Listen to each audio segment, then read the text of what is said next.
Build. The Philippines is investing in the future to the tune of 8 to 9 trillion pesos. The government calls it the golden age of infrastructure, a period of strong and sustainable growth. 75 flagship projects that it says will create new jobs and new opportunities, increased connectivity and reduce poverty.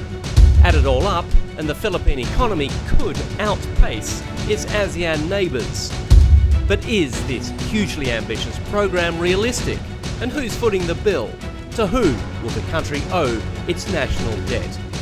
There are still lots of questions and we are looking for the answers.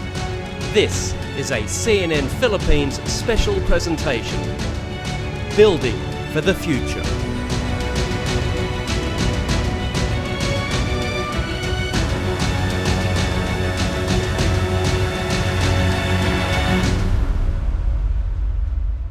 Ladies and gentlemen, please welcome our moderator, CNN International Correspondent Andrew Stevens and CNN Philippines Chief Correspondent Pia Hontiveros. Thank you very much. And thank you so much for coming here to join us this afternoon. Pretty good crowd, Pia. That's right. Hello, everybody. It's so great to see everyone here today at the Maybank Performing Arts Theater here in Taguig for the Build for the Future Business Forum. It goes to show, Andrew, that this is a subject that's close not just to the President's heart. And we know how close it is to the President's heart, but it is close to everybody's heart because everyone basically is affected by infrastructure. We talk about love making the world go round. Hey, come on, guys, it's infrastructure that really makes the world go round. Because if you think about it, without infrastructure, an economy will never get to its full potential. And I think that is a story, a narrative that the Philippines has basically owned now for decades. That's right, for decades. And the question is, how bad is Philippine infrastructure? I guess the answer is bad. I mean, every time I travel, Andrew, I get infrastructure envy. I'm from Hong Kong. Yeah. Understood. So you don't know what I'm talking about. So for the people in the audience here, in the vernacular, it's called inggit. Naiinggit kami, hindi ba? Last year, the World Economic Forum rated the Philippines infrastructure at 97, the 97th best out of 137 countries, the same level as Rwanda. Yeah, when you put in those sort of terms, you realise how much work there is to be done. Interestingly, that same survey from the World Economic Forum was about competitiveness overall. And I rated, as Pia says, those 137 countries. The Philippines actually finished 56th in that survey, one notch better than the previous year. But think what that number would have been had infrastructure not been at 97. And in fact, if you look at your neighbours, the Philippines on that competitive level is 7th out of 9. Here in ASEAN. Here in ASEAN. It's better than Cambodia and Laos only. I don't know if I should say ouch or thank God. Better than Cambodia. Time for action, I'd say. Yeah. So it's clear infrastructure is the Achilles heel of this country's economic development, but you all here already know that. What we all want to know is exactly how is build working and whether the policy plans are in place. So, here to answer those questions, we have assembled a very, very high-level team from the Philippines government and also from the private sector. So, ladies and gentlemen, please give a warm welcome to the Budget Secretary, Ben Diokno.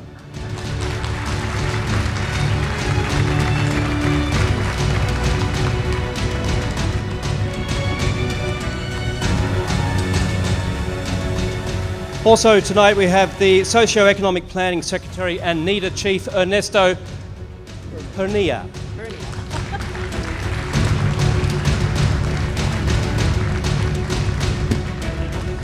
Also, Transportation Secretary Art Tugade.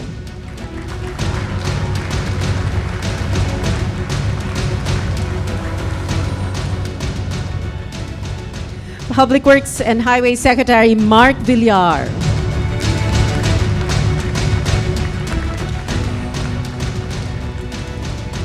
And Vince Dizon, President, Bases Conversion Development Authority.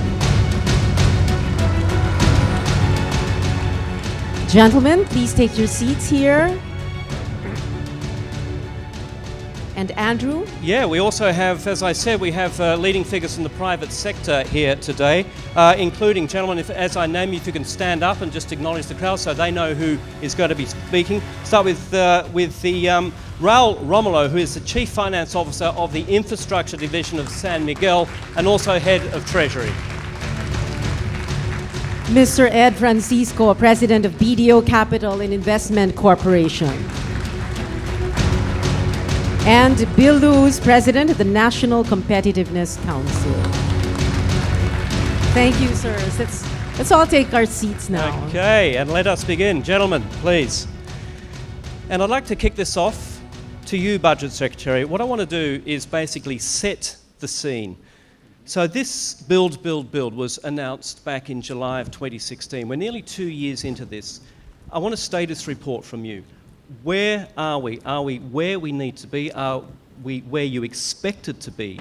Basically, are things on track? Before I answer that question, let me put things in perspective. Why are we doing this? Because I look at the numbers. For the last 50 years, the Philippines spent only 2.6% of GDP for infrastructure. 2.6%.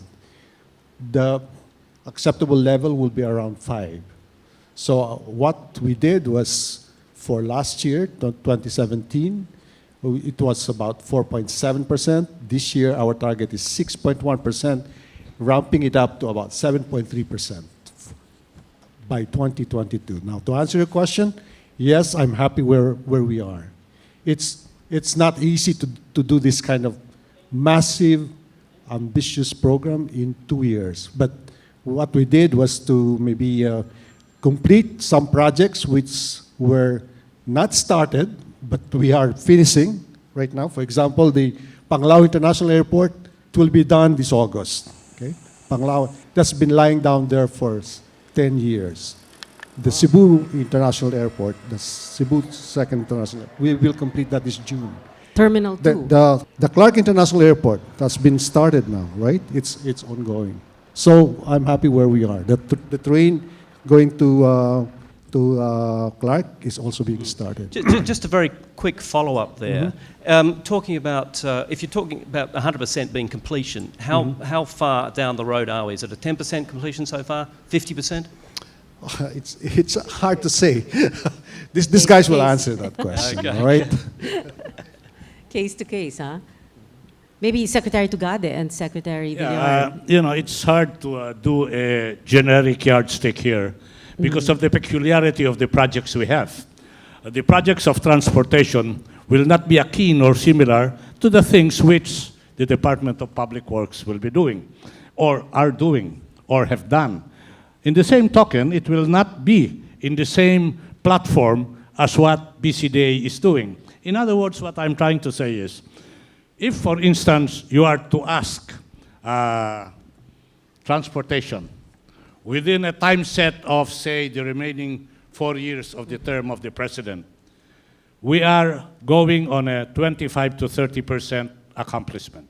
But what's dramatic changes after this year and mid of next year? That number of 30% will dramatically improve. Perhaps, Public Works can answer the yardstick which is being asked by Andrew in relation to the peculiarity of what projects. Yeah, and I guess that would also be understandable because like what Secretary Diokno was saying earlier, you're making up for 5 decades, right? Yeah. In other words, naghahabol na lang, hindi po ba? Hindi lang ho naghahabol. It's not just catching up. It is performing and achieving. If your effort is just to make habol or to catch up, then we'll not be doing full what is expected of us as Department of Transportation.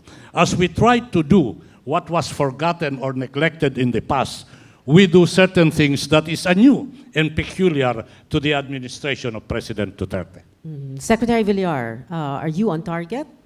Well, we have so many projects. It's hard to generalize percentage-wise. But let me talk about our disbursements, which is how we measure accomplishment. Construction accomplishment is always a function of our disbursements. Despite the larger budget, in fact, last year, I can speak for our department, and actually our or even the DOTR, we experienced one of our highest absorptive capacity rates last year, despite the fact that even with the increased budget. So in terms of performance, disbursements, we are tracking higher than we are in previous years. And I think this is good, especially given that there was a significant increase in infrastructure spending. So if you're asking me, are we doing well? Yes, we're doing well. We're doing better. And what we're doing now is we're creating, aside from finishing projects that some of which have been set aside for a very long time, we're also creating a pipeline that will last for in the long term. Many projects, many master plans we're doing now will redound not just to this administration, but to further administrations down the road. 6 airports, 9 railways, 3 bus rapid transits, 4 seaports, 32 roads and bridges. I mean, it is a colossal undertaking. I just wanted to ask a question to you, Mr. Pinner, Secretary Pinner. What was the criteria, the key points that you needed to tick those boxes when you were choosing or when those projects were being chosen? In terms of metrics, we have in our list 75 flagship projects, meaning projects that are at least 2.5 billion pesos in terms of cost.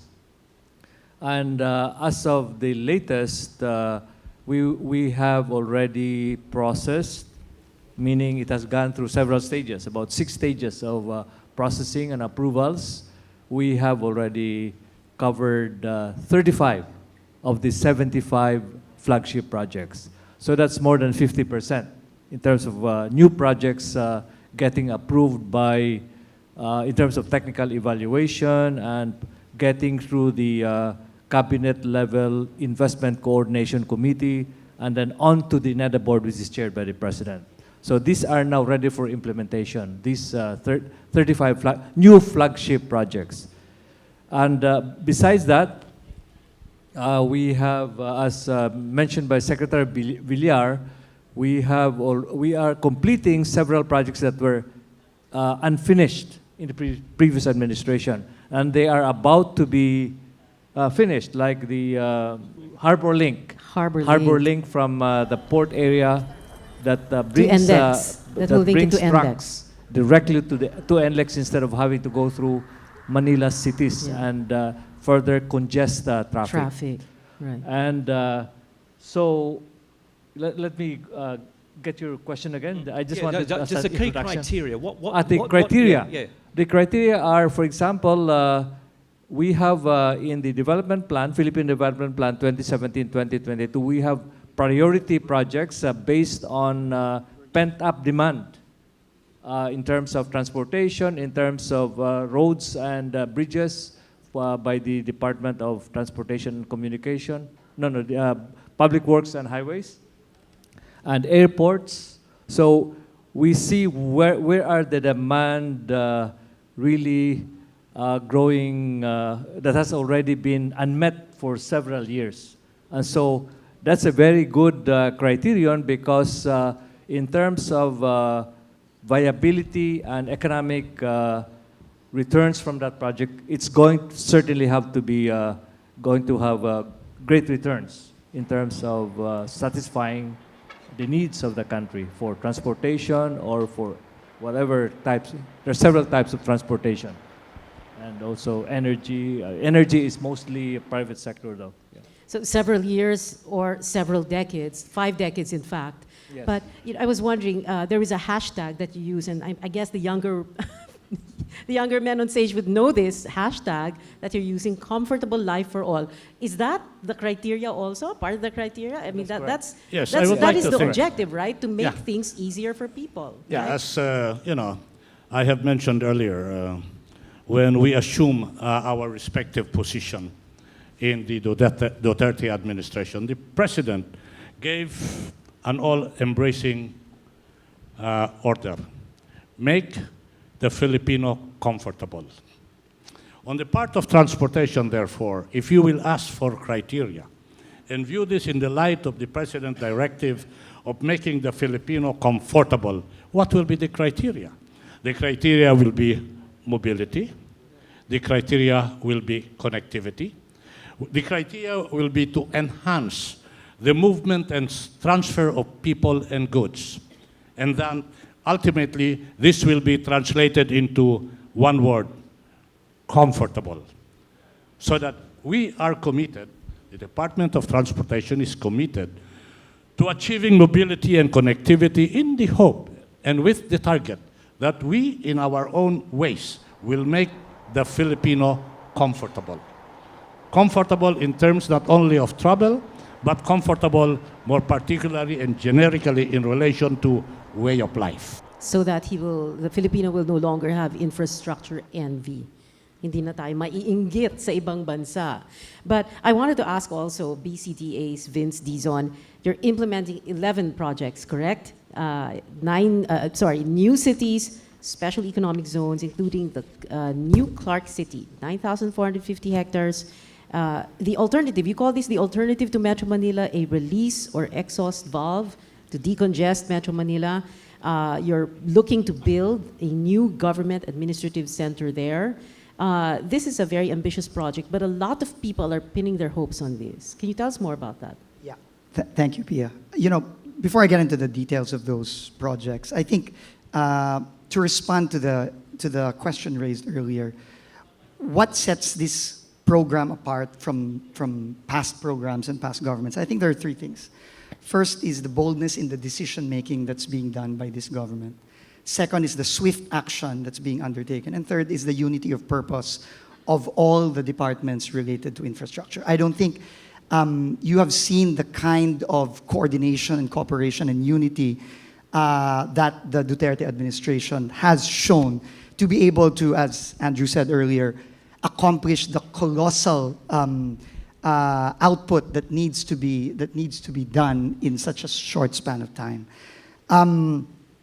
For BCDA, in cooperation with DOTR and DPWH, I think the new Clark City is really the crown jewel and the cornerstone of the projects that we're trying to do right now.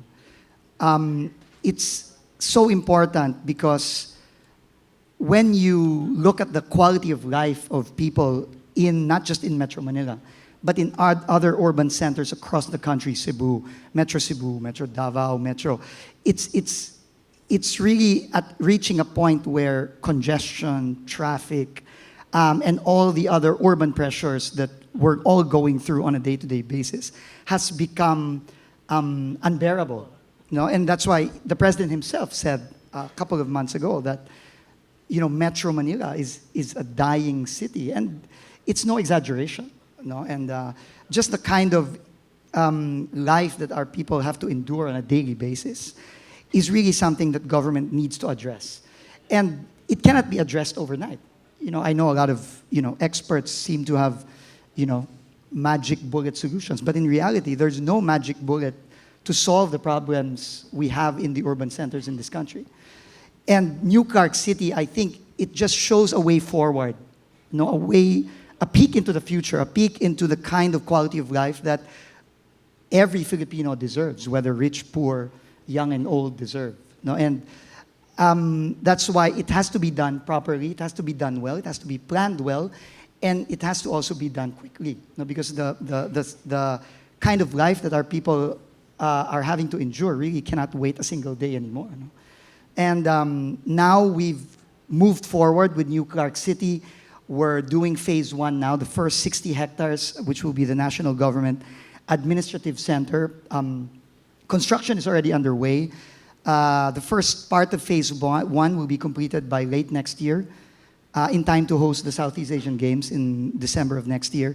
And the remaining parts of phase 1 will be completed before the end of the president's term. And that will provide our people with some hope. That we can build a city that will hopefully avoid the mistakes and the pressures we all experience here in Metro Manila and other urban centers throughout the country. All right. At this point, we'd like to acknowledge the presence also of another member of our private sector panel, Mr. Gary Teves, who was Finance Secretary during the time of the Arroyo administration. Sir, can you please Just say hello to the crowd just so they can see you. Thank you for being here, sir. Let's talk about funding now. This is something we need to ask Secretary Diokno and Secretary Pernia. How are we paying for all of this? How is the Philippines paying for build, 8 to 9 trillion pesos or $167 billion? Can you outline things for us? The total plan is for the next 5 years is 160 to 180 billion dollars. All right, and what we have set our financing plan, and it's a bias towards domestic financing. So part of it will be it's 25% foreign, 75% domestic. We already have pledges from Japan. There's a $9 billion worth of projects, and that was given the competition between Japan and China. China said 9 billion too, right? So we got all these projects. The funding is secure for all these projects. For example, the first ever subway, 25-kilometer subway, correct me if I'm wrong, the financing there is 0.1%, 40 years to pay, 12-year grace period, all right? Right? Yes, that's correct, sir. And who is that with? That's Japan. That is a Japanese. That's the Japanese, yes. Right. Because I've been reading that and talking to people that previous administrations have always pushed the public-private partnership model. And this administration is much more interested in, as you just mentioned, cheap money as overseas development assistance funds in favour of the PPP. Why is that? Why have you changed that model? Because the IMF, people like the IMF, have been solidly behind the PPP model. No, we're opening many options for us, financing modes. So we do not commit to PPP alone because there's a natural delay for the PPP. How many months? 37 months before we, 29 months from project ID to take off. So we cannot afford that long to. So we decide to have a PPP and what we call hybrid PPP, where we will initially construct it using ODA funds. That's also private sector. The government will not construct that. It will be bid out. Just like with what we did with Clark. It's ongoing now. Within 60 days, we were able to bid out the Clark International Airport. It's being done now. After that, and at this time already, we are talking about the O&M. It's already being bid out. So after the international airport is done, operations and management. Yes. Of the airport. After it's done, we will turn it over to the private sector. Okay, so that's PPP, hybrid PPP, national budget. That's how we're going to finance the Mindanao railway system, and then also for the first time, we are welcoming unsolicited proposals subject to Swiss challenge. What we don't want to do is to have a project funded with a premium. In other words, there's a project where we say, okay, who can give me the highest premium? That's yours. That's taxation without representation. So we don't consider that. Okay. So we have many options depending on which is appropriate for a particular project. Let's bring the private sector here. Mr. Romulo of San Miguel, Chief Finance Officer. This hybrid model, is this something that you think is an attractive or profitable business for the private sector? Well, as Vince mentioned earlier, there is no one silver bullet that can address all the neglect of government deficit through the decades. So what the Secretary Diokno is saying, they've opened up many windows to facilitate these projects is a welcome addition to all of our projects that are going through. But what we'd like to see is, and we're very grateful that the government is supportive of a lot of the projects that are still unfinished because from the past dispensation, most of them, as Secretary Togado knows, are ours. So they've been very cooperative in assisting us to complete these projects.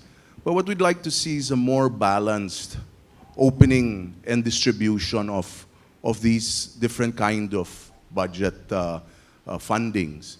You have the ODA, you have the hybrid, you have the GGA, and also the unsolicited proposals, which we are one of the most prolific submitters to.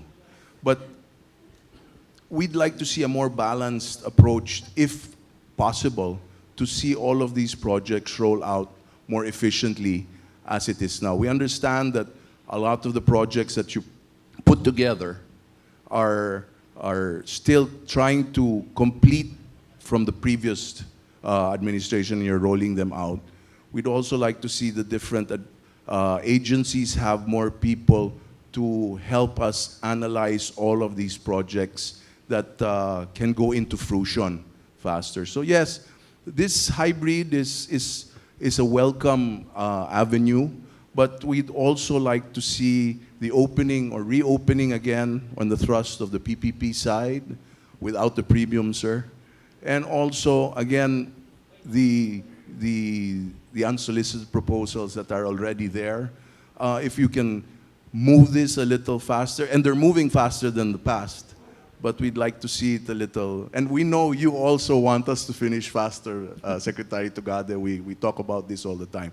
But yes, these are very welcome additions. But maybe the balance of the distribution maybe shouldn't be more towards more ODA or borrowing, maybe a more equal distribution, because also, as our colleague here from the banking side says, there's very little business for them as well.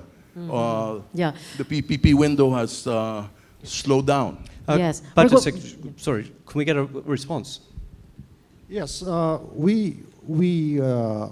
there's a long list of projects, and as Secretary Perna said, we have decided on 35, right? So we'll consider your proposal. On the other half, maybe. But these are like a 600-kilometer railway system. Do you want to enter there? Which private sector would like to do that? Well, we are not there.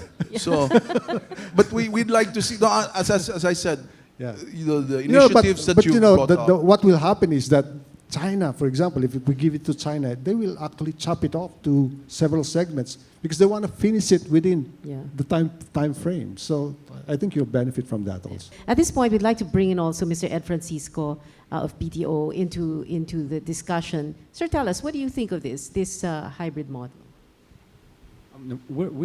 First of all, we're believers and we support the government. I've had the chance to be with Secretary Perna in Davao, and my spiel was basically the private sector has always been doing its part.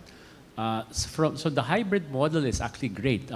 It's just that I guess there are just less of these. No, so for example, right now, what is the private sector waiting for? It's really waiting just for the airport project.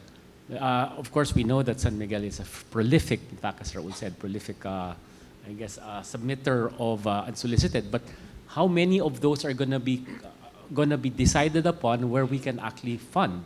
So is it 150 million for the NAIA consortium? Is it megawide? Is that? But other than that, the private banks have raised capital. We're so liquid, but we're just not there. But we understand, of course, there's the pricing concern. So I guess from our perspective, our request is, even if, let's say, you're going to do an ODA, maybe as a bridge, we're there to support. If there's some delays, use us because, and then later on, they can be taken out anyway by the JICAs, by the JBICs, the JEXIMs, but use us because, in fact, one other way we're using, in fact, today, we're helping the Bureau of Treasury with the RTB. So that's one way to fund the government, but at least we're there to help because we want it to succeed. We want more, in fact. So any way you can use the private sector. Secretary Jokno, I mean, is this program squeezing out? It sounds like it's squeezing out the private sector financing too much. Should you readjust perhaps? No, there are some projects that are purely private sector domain all power projects are done by the private sector. Telco projects are done by the private sector. Some transport projects are done by the private. There's a lot of possibilities. So you're quite happy with the mix Yes, at the moment? I think so, yeah. And also the construction of projects are being done by private sector contractors. And many of these, they would borrow money from commercial banks. But in terms of the volume of funding, it's cheaper to get it from the government or from ODA. I mean, there's no comparison. How much do you charge? What, 20%, 10%, something like that? It's way. Sir. Sometimes within single digit. But Okay. we're not. Anyway. We admit we are more expensive, admittedly, in a 0.1. I guess I'm just saying that if there are delays, or because of course there's a premium anyway. There's also the other argument is that there'll be a big premium also in these other ODAs at first versus if it were done by a private sector. We're just there really to support. So however we can be used to get a better price, or if the effective project cost becomes lower, even if the funding cost is high, we're there to help. Can I just like to bring you into this, Mr. Teves? As a former senior economic manager with the government, do you think that the mix is right here, or is there a good point coming from the private sector? Well, the percentages have not been indicated, but I think qualitatively, Secretary Ben tried to suggest that there's a balance. But I think it's also situational in the sense that certain factors now are not exactly the same as they were a few years back. Even in terms of the macroeconomic indicators, we're facing a slight deterioration in the peso, and that would surely give us some concern on foreign borrowings. And then private sector participation may also be tapped because actually they're also ready, and the risks are going to be borne by them. And there are occasional requests from the governments from various sectors of the economy which were not anticipated and may not be anticipated really. So the government will have to anticipate how to fund this. Example of which is like the education for students in state universities, salaries for government employees and soldiers. I think maybe the government might want to consider looking at even the 35 projects that have been approved and see whether there should be more private sector participation through public-private partnership and get them to bear more of the risk, but at the same time indicate to them that we'd like you to assure us that the timetable is within our own timeline. Ben mentioned about 29 versus 37. If they want 29, maybe one of the criteria should be whether the private sector interested can also meet that deadline. But this time they take the burden of the risk, they fund the project, they may want to borrow, but then that will give some flexibility on the part of the government to also anticipate other considerations, other requests in the future, social and education and so on. No. I would, in effect, suggest a more open attitude towards more public-private participation, including unsolicited proposal, and look at the macroeconomic indicators. They're not as comfortable as they were a few years back. So yes, economic circumstances are changing. I would like to move on to a question for the Secretary, Pernia. And we talk about 75 projects, billions of dollars worth, and the government is taking such a big position in this, in sort of organising ODA, in doing own loans. Does the government have the capacity, does it have the expertise to manage this size project taken in its entirety? Or are you biting off more than you can chew? Well, the government has access to consultants too, to technical experts as consultants, and by the way, in addition to the 75 flagship projects, there are about more than 400 minor projects in the provinces, having to do with road widening, irrigation projects that are not as expensive as these flagship projects, and they're also going on. And there's also a lot of construction going on in the provinces and in the regions to satisfy pent-up demand for water supply and other infrastructure needs, markets, and other infrastructure. But do you need to expand your own department to net and all the ancillary departments to actually deal with this influx of projects? No, as far as project evaluation is concerned, we have been able to do that rather smoothly. We have a process. As I've said, there are about 6 steps that a project has to go through, and about 2 of them would be in the NEDA, and of course, and then it goes through the secretary level investment coordination committee and to the NEDA board. So these are several steps. So no bottlenecks. And, No bottlenecks. the 200. Yeah, and we also have this project facilitation grant. It's a soft loan as well as a grant from ADB to facilitate the processing and completion of projects. Where there are bottlenecks, we're able to apply this kind of money from. So we have different ways of making sure that there are no bottlenecks, and whatever bottlenecks there are surmountable. Okay. All right, before we move on, I just wanted to ask, is the private sector happy with the response? Did you get the response you wanted from the government? Because, like, for example, Mr. Francisco was saying, please use us. Okay na ba, Mr. Romulo? Yeah. May I also suggest, gentlemen, that through our experience and when we go to the different agencies for our projects, we see that there are little shortfalls in terms of manpower to help analyze the projects, to make it move to go to your level, Secretary. So there are some stumbling blocks and challenges at the different agency levels because there are there is a shortage of talented manpower in different agencies. Maybe that's one area we can beef up as well to start You're saying the private sector can help in that regard? Yes, we can also assist in that, but without any conflicts, hopefully, when we submit our proposals as well. Mm-hmm. Well, yes, go ahead. So, sorry, just really quick. No, I'm just quite disturbed because I think the perception from the private sector seems to be that the Duterte administration is anti-PPP. This is absolutely wrong. No, this is absolutely wrong. We are not. In fact, I think, and you probably San Miguel and the bigger conglomerates would know this, that a lot of the PPP projects have actually moved faster under this administration compared to previous administrations. I'll let Secretary Mark give you a couple of examples in that regard. No?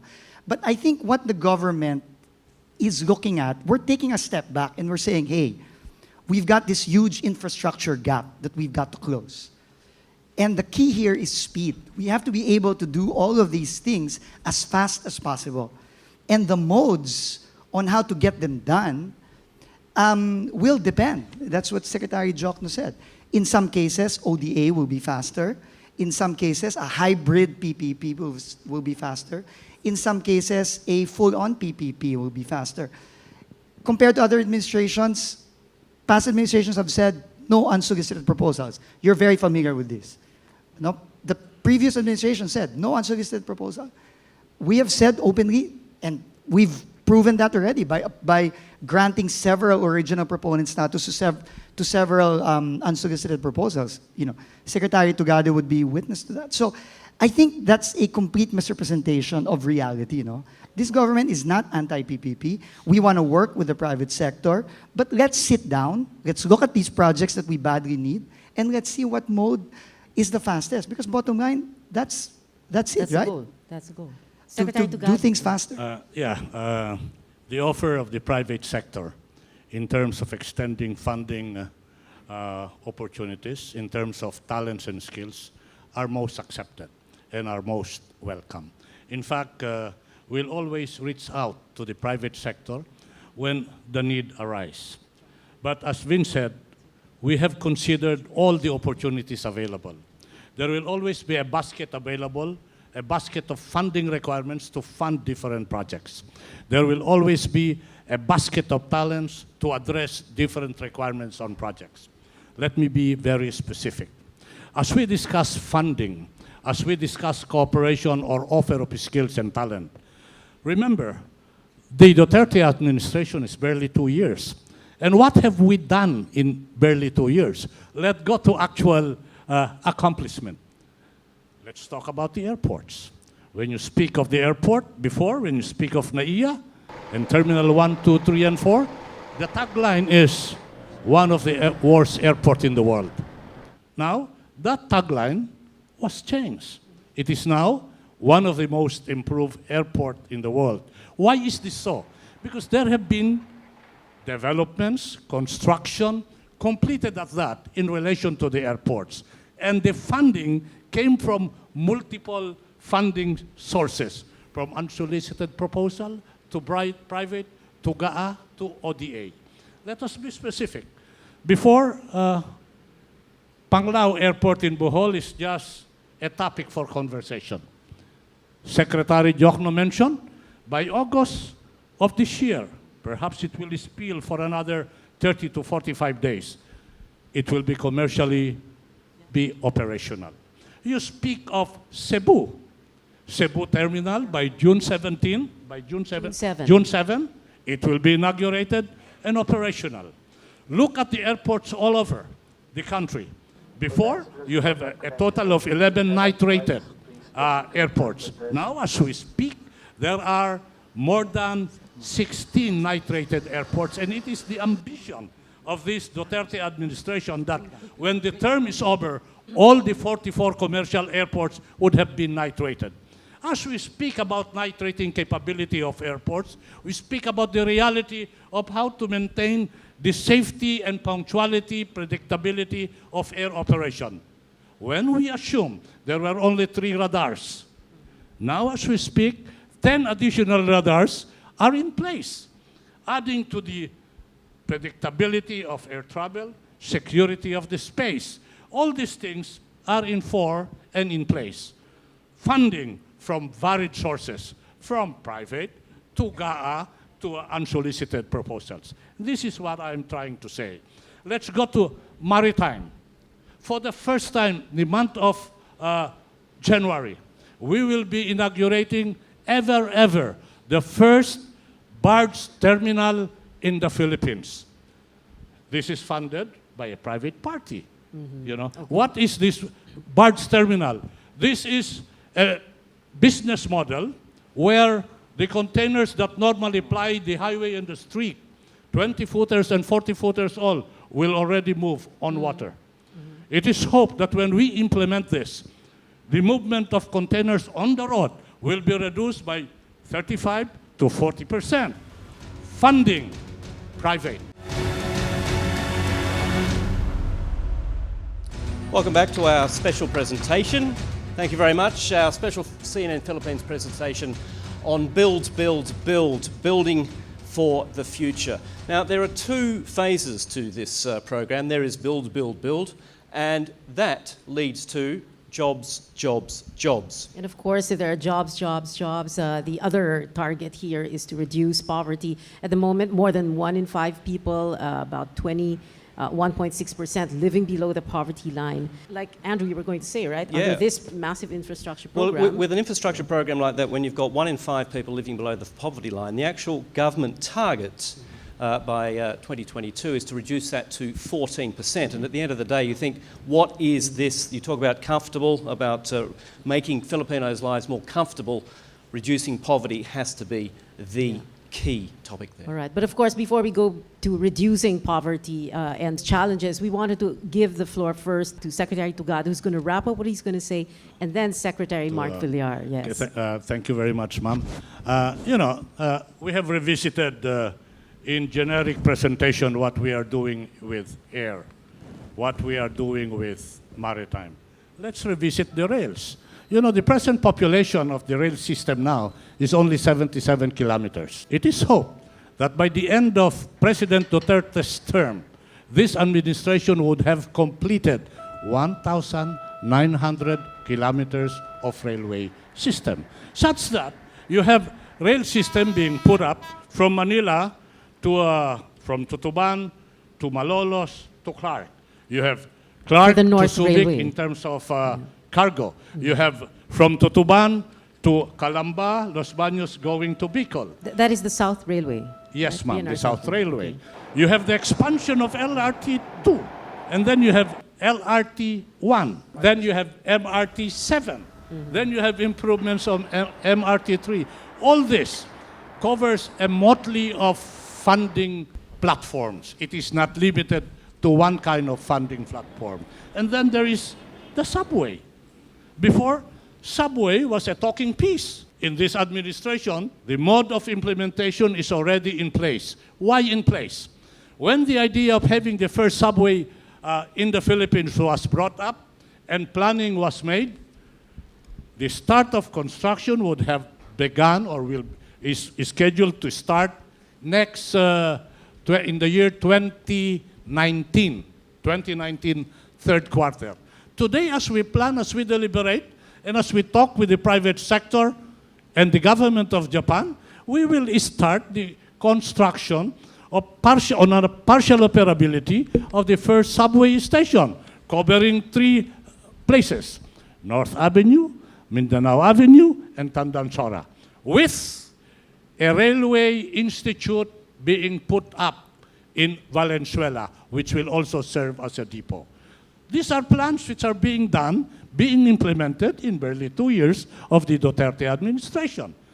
How will this be funded? It will be funded under a preferred loan arrangement with the government of Japan. Again, biddings will be in process. There will be construction. And the construction can be handled by the private banks and the private sectors. And this is what I mean when we said, what we have now is a basket of opportunity of funding. It cannot be limited just to one. And I mentioned the specific situations because it points to the reality that we have here a basket of funding sources on projects that are predicated in building the future, which is the topic of our gathering today. And then you speak of terminals on the road.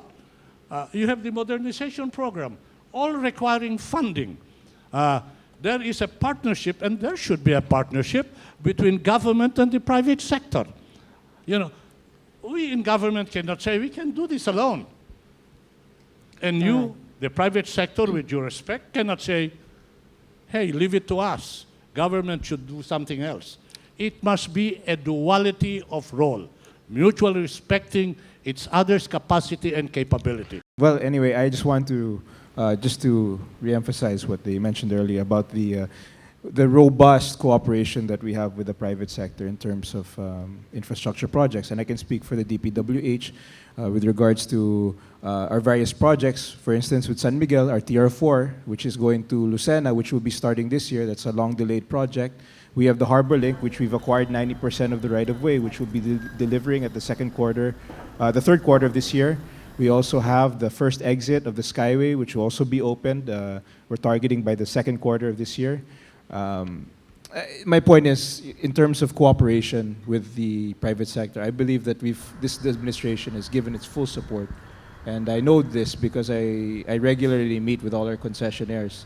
And we've not only pushed the existing, we've also awarded new projects, such as the NLEX-SX Connector Road, which will also be starting construction this year. That was recently. And we have also other unsolicited proposals that we are considering and which were previously never entertained. I just want to quickly bring Bill Lutz into this, the National Competitive Council. Just listening to the funding opportunities and the funding avenues, do you think the mix is right as far as getting the competitiveness of the Philippines on the increase? I think the funding issues are always going to be constantly addressed because the needs are going to be so large. At the end of the day, it also boils down to speed.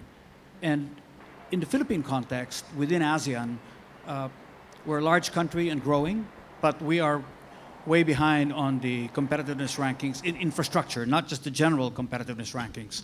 So when I take a look at the full range of infrastructure, roads, ports, airports, telecom, energy, rail, we're ranked somewhere between, say, 97 and 120 out of 137. So we're kind of in the lower half of the spectrum. So we need to move with some speed to be able to get to that, to be able to move up with the competitiveness ranking. So I think that's one item that I think we need to be very mindful of.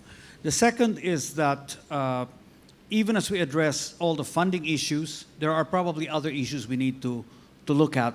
I just want to flag two maybe that we ought to be really thinking about, and I know the government is thinking about it. One is case of resilience. You know, when we build the infrastructure, they're all designing more resilience into it because of the nature of the of our situation with weather and seismic activity and things like this. And it's one of the reasons why our office at PDRF, for instance, moved to Clark, thanks to the foresight of Secretary Tugade and working with Vince, because we felt that we needed to move to places that are going to be, you know, offer us a better chance at resilience.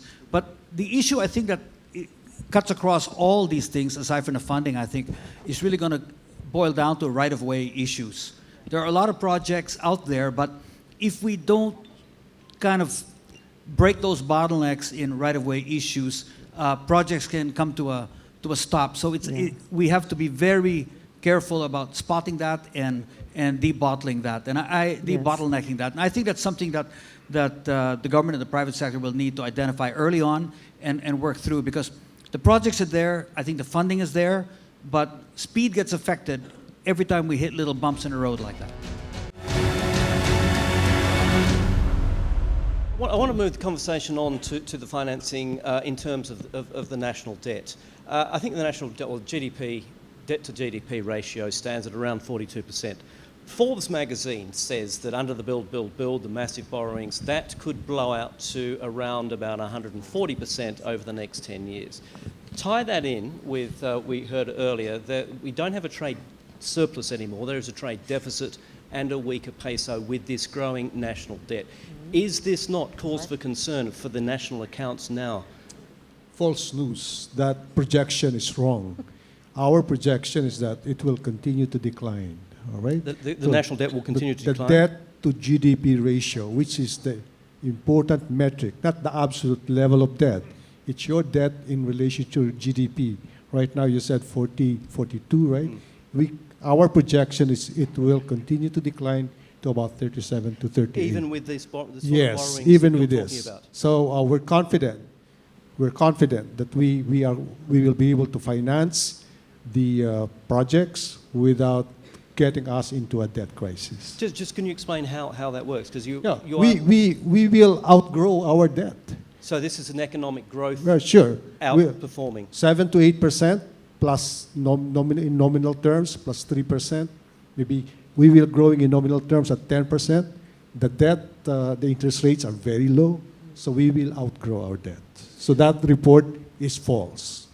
While we're talking on, excuse me, yes. Andrew, that's the total debt to GDP ratio, but in terms of foreign debt, external debt to GDP ratio, it's only 23%. So that's the more critical metric actually, because you know, those are foreign loans that you're talking about. Receive doctrine says that if your debt to GDP ratio is 60% or lower, you're in pretty good shape. We're in good shape compared to, say, what? Japan's debt to GDP ratio is more than 200%. US more than 100%. China is. Can I put that to BDO? Do you have any concerns about the government's finances under build?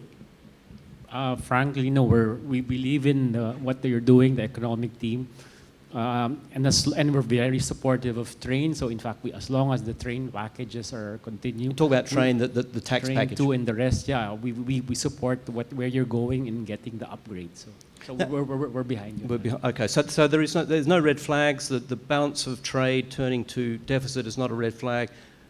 weaker peso introducing inflation is not a red flag? The trade deficit has always been there. It is increasing because we have a lot of capital requirements.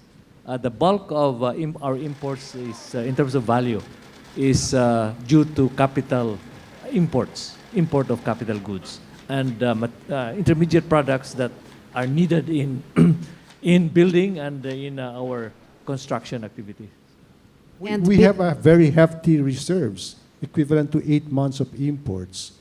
The rule of thumb is if you can cover 3 months of your imports, you're okay. Our reserves can cover about 8 months of imports. And we have a steady inflow of overseas remittances plus the BPO. That's about $50 billion every year. So we're okay. All right. So the numbers do add up, sir. The country can raise the money and deliver. This program is sustainable. Very safe, very safe. It's all systems go for us. Nothing can stop us now. Sounds like a song. Sounds like a song, doesn't it?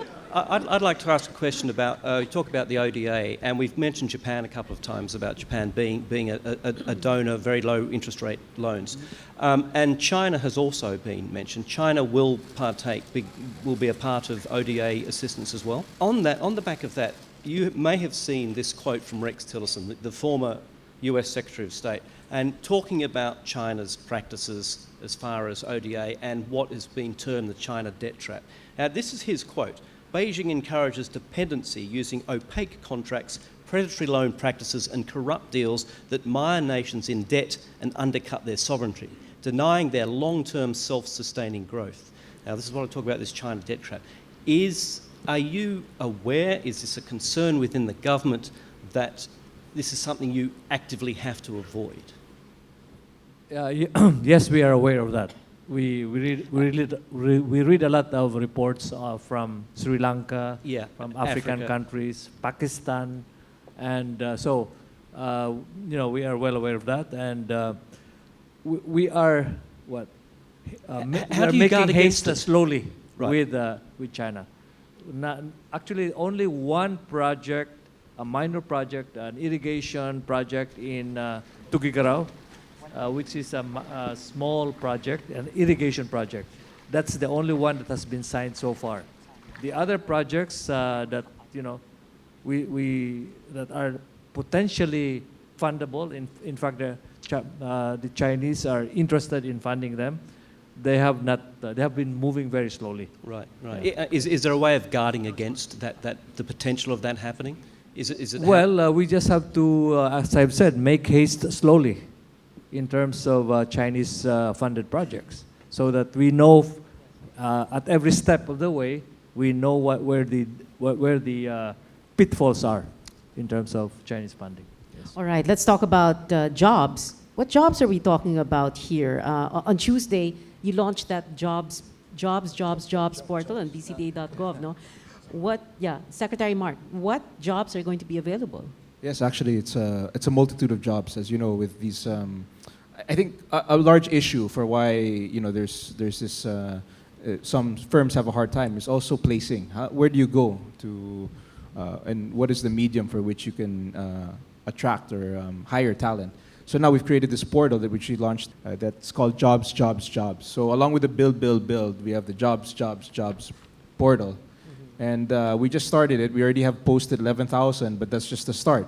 Now, if you see that it's broken down per project, and then when you click on the project, under that you can see all the available positions that the companies are looking for enhancement. So I think that this is an important part of what we're doing, is the job generation aspect. And it's something that the president is very keen on with this job generation. And we created this portal in order to expedite the process and make it easier for us to create less friction in terms of the job market. But we're looking at how many jobs? More than 1 million, right? Our estimate is 1.1 million average jobs created annually. 1.1 million, and due to when the projects are on stream, they're already they've broken ground and they are in full blast, then we would be averaging around 1.1 million over the next 5 years.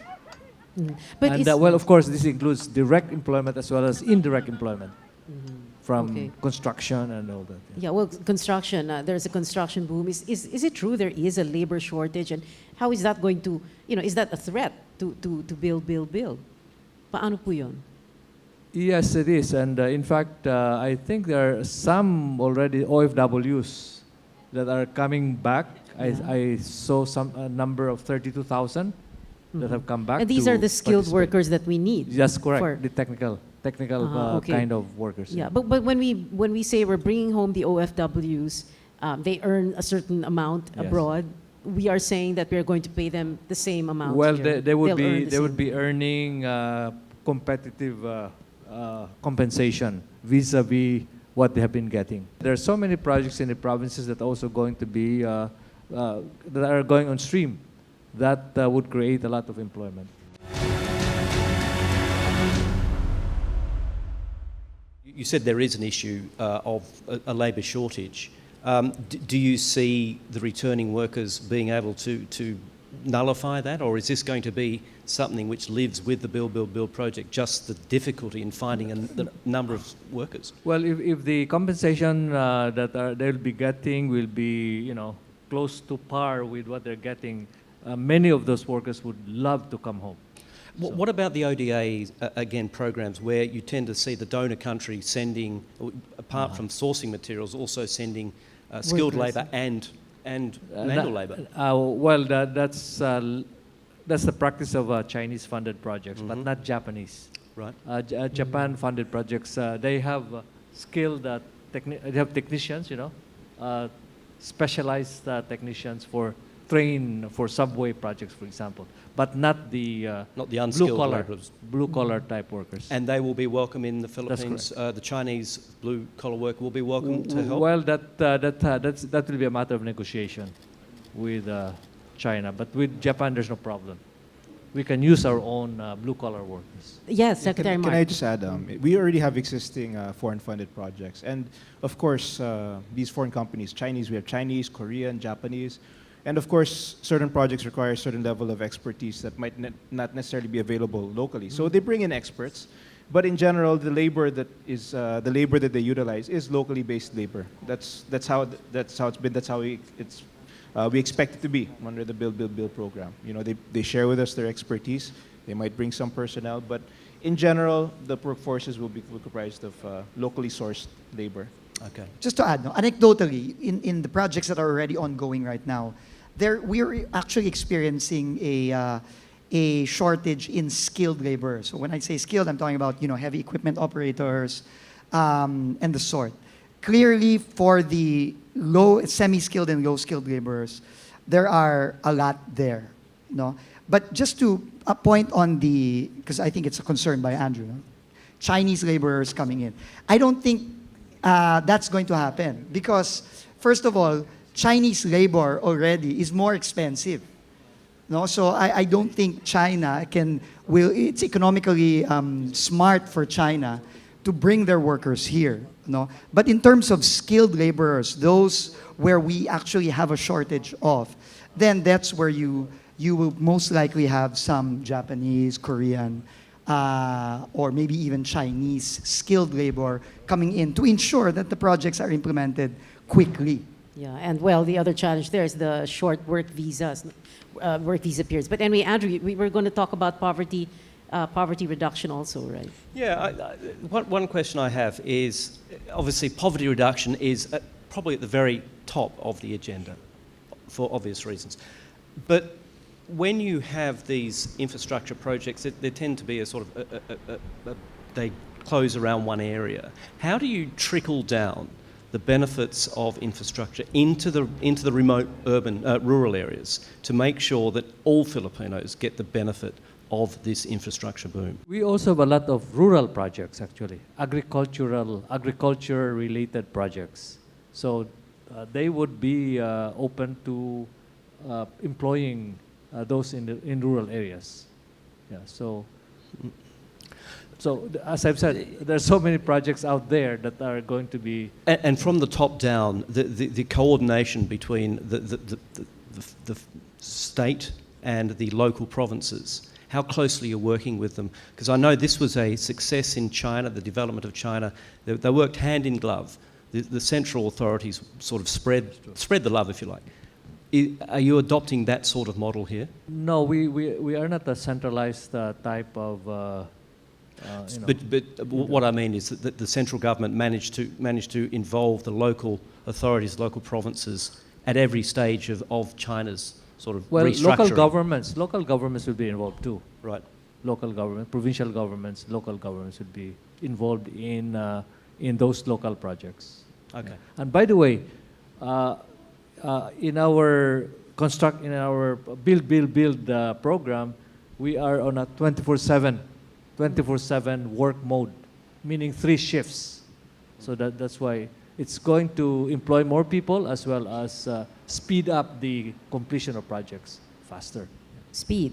Okay. Well, multiplier effect. And I want to bring the private sector panelists in here: Ed Francisco, Romulo Biluz, and Gary Teves.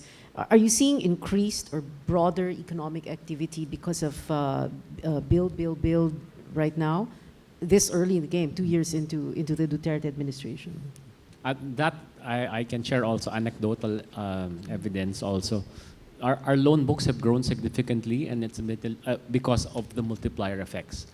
When the government announces new roads, if Mark is going to build a new road, what we're seeing is the customers are already buying the land. They're already buying the vans for the deliveries. Some of the businessmen are building hotels. So in anticipation of the infrastructure that our team here is doing, the private sector is borrowing. So we've seen that in the loan growth, and that's why we're having 6-7% GDP growth, but our loans are growing at around 18%. It's because the local Filipinos believe in this government also, in fairness. May I share as well Yes. with the projects that we are rolling out, because of the number of projects we do have, we have to employ more skilled laborers as well as those of the semi-skilled area. And our contractors are also building up their workforces to keep up with the schedules that are imposed with us as well to meet the deadlines, notwithstanding the challenges we do have given our projects. But yes, there is a build-up of the labor force. I think if you just travel around visibly, you'll see much more economic activity outside, and I think that's a good thing. Looking at the country, at 104 million people and growing, scattered over so many islands, I think we really should be thinking, how do we build up 40, good-sized cities acting as engines of growth for the country? Right now, we're so heavily concentrated on so few places. And you see it in the GDP share of the country is locked in around Metro Manila, a bit of Region 3, a bit of Region 4, about maybe, I think, roughly 2/3 is right there in that core. I think if we begin to consciously target 40 cities outside that we bring up, because you see the gap from a mega city down to the second and third and fourth city, the orders of magnitude just huge in terms of population and economic activity. So if we concentrated on dispersing it, and I think this is where infrastructure can really play a huge role in job generation and in lowering poverty. This is, I think, truly what inclusive business and inclusive growth looks like when we disperse opportunities. And it's also good for investors, because then we don't have to look at only 2 or 3 sites for investment sites. Now we're looking in our radar screen maybe at 40 or 50 sites. And that's a good sign when investors start looking at 40 or 50 places. For sure, there will be economic activity and job generation there.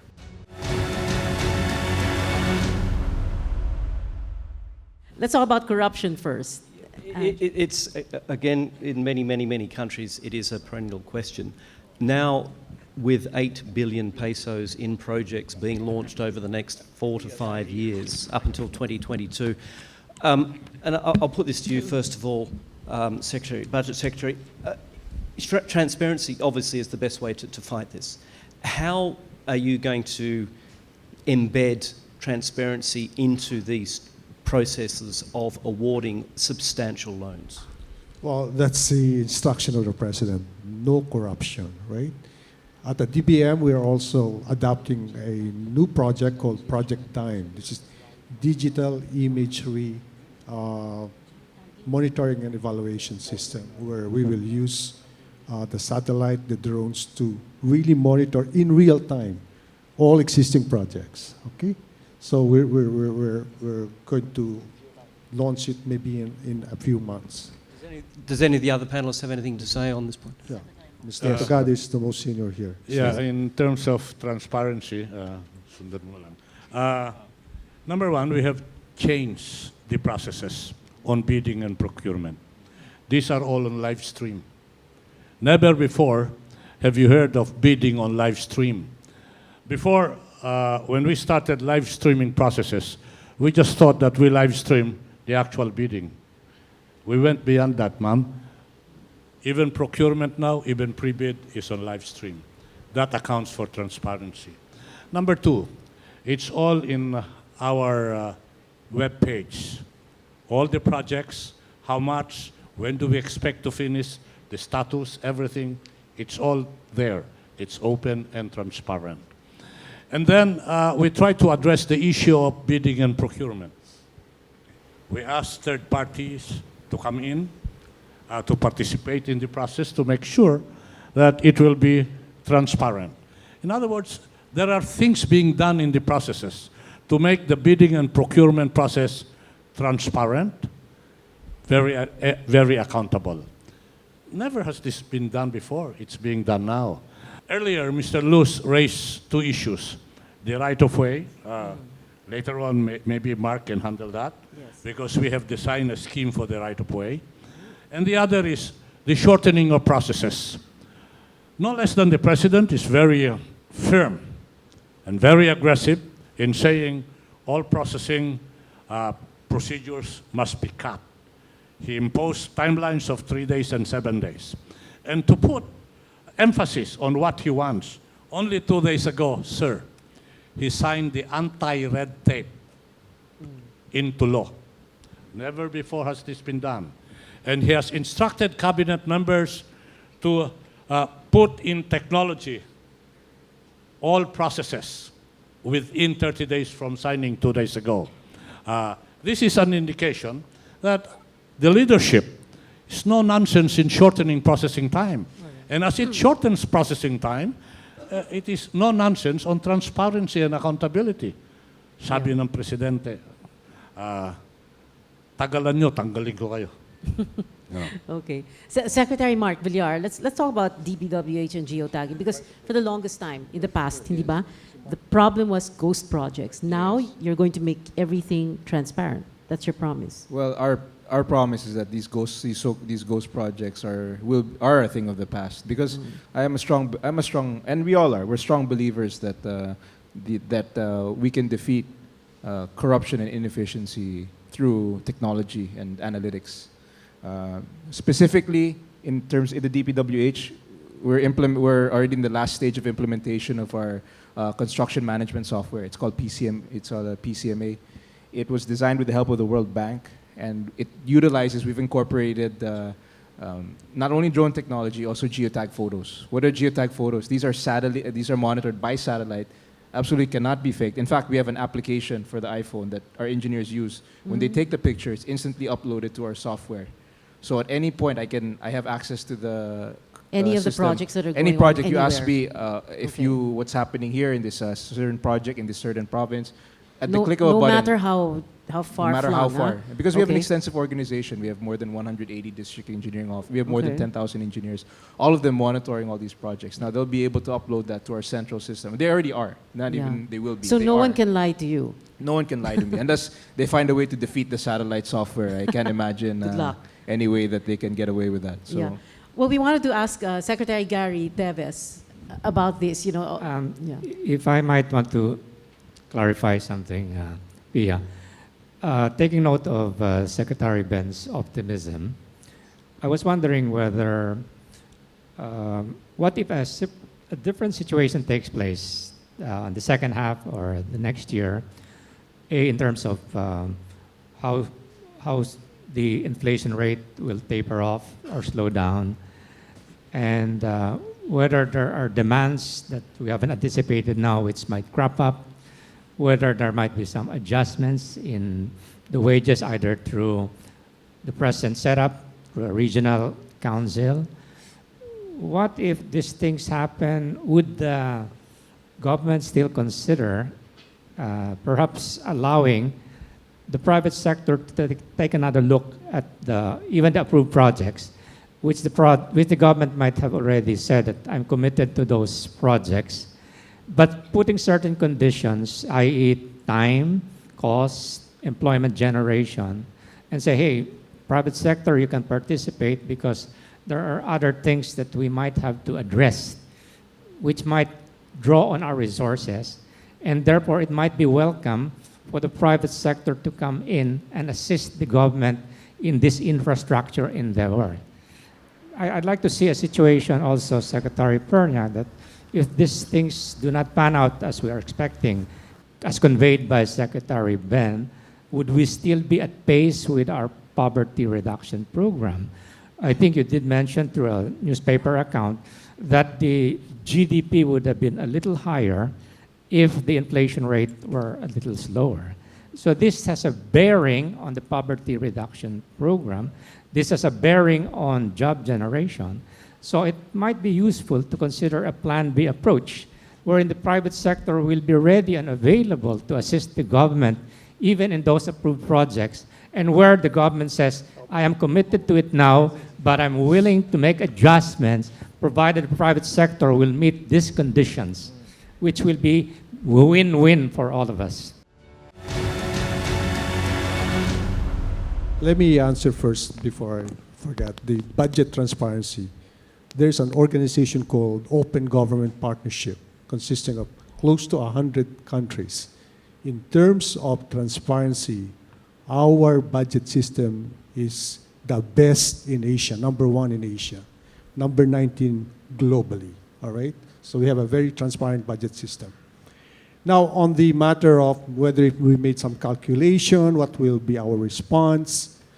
Well, this is, as you know, this is my third stint in government.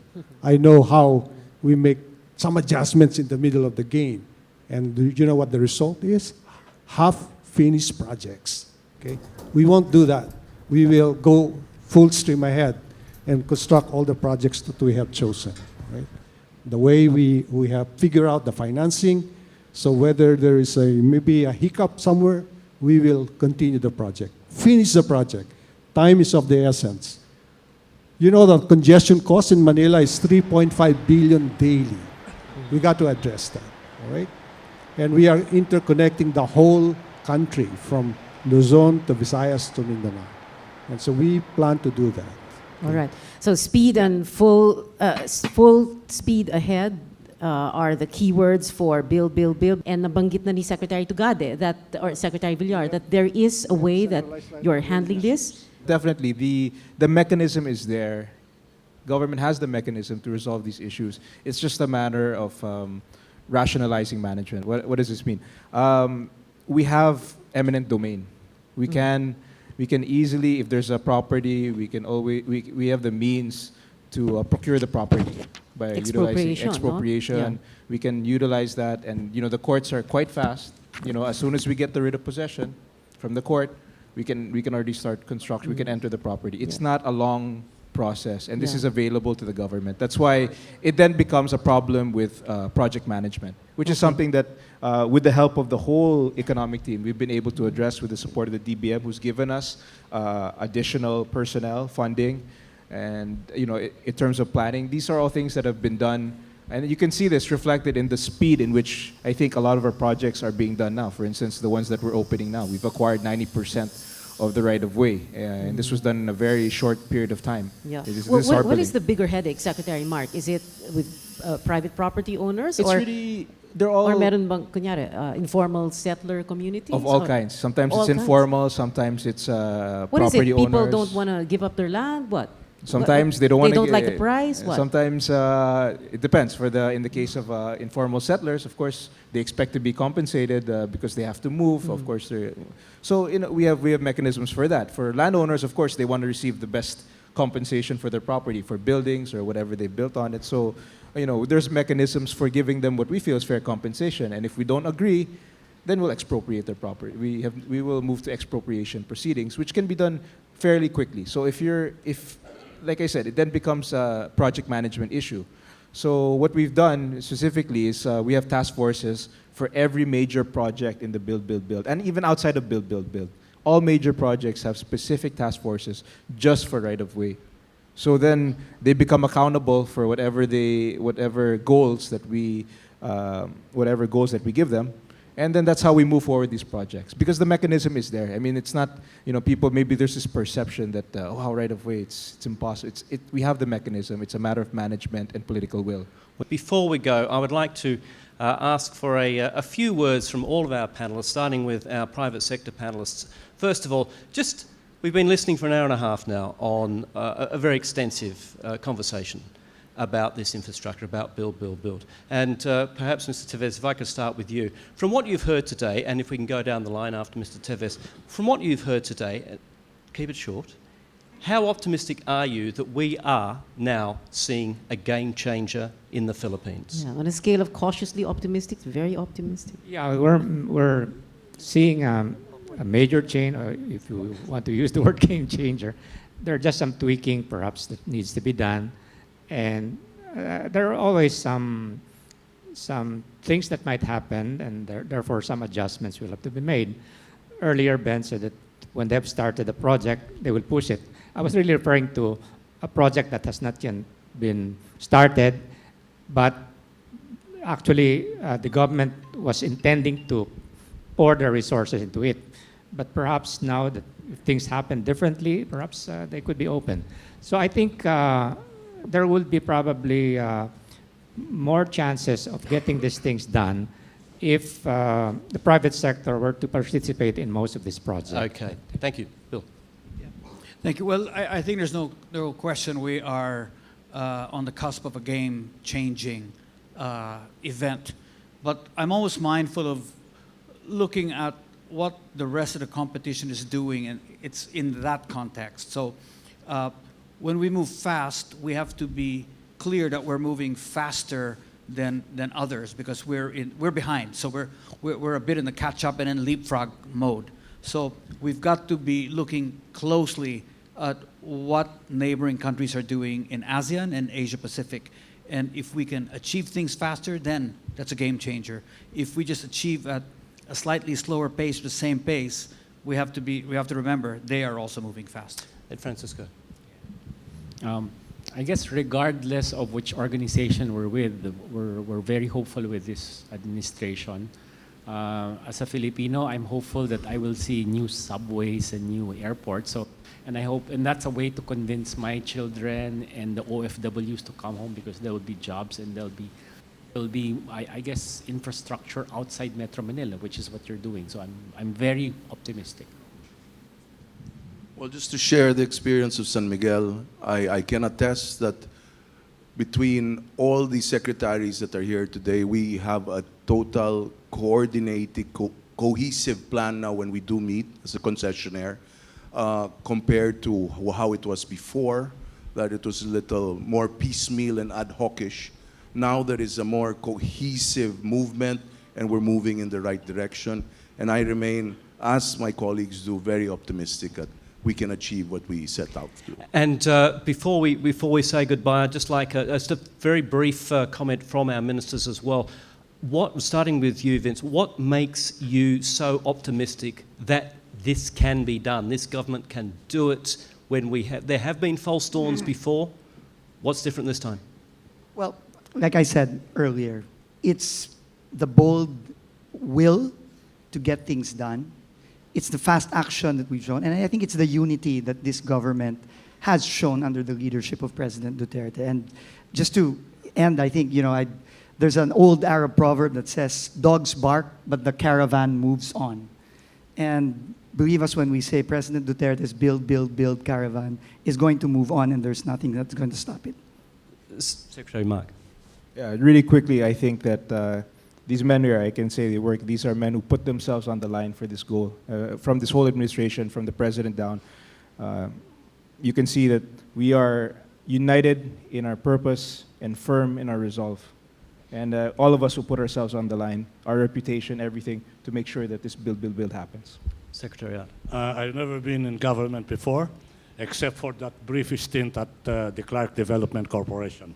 But this I can say, you have a president and a leadership that has political will, that shuns corruption, that is committed to transparency and accountability and shortening processes. Given this, and partnered with equally committed members of the cabinet, it gives me high optimism that we can build something for the future, something that will last as a legacy.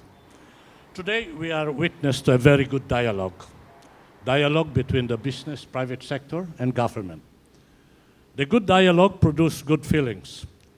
I hope that the good feelings arising from the good dialogue can breed a better working relationship to achieve the common goal para sa bayan ho, para sa Pilipino. Yes, well, I myself is virtuously impatient. I want to get things done. I want to see change during my lifetime, while, and my kids, of course, we want them to enjoy a better life in the Philippines.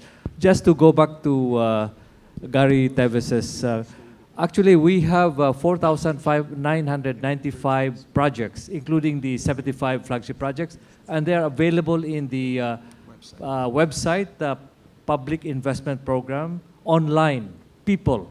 And so, if there are projects there that the private sector is interested and there is a good financial rate of return acceptable to the private sector, I think there's nothing to prevent you from presenting yourself to offer help or to do the project yourself.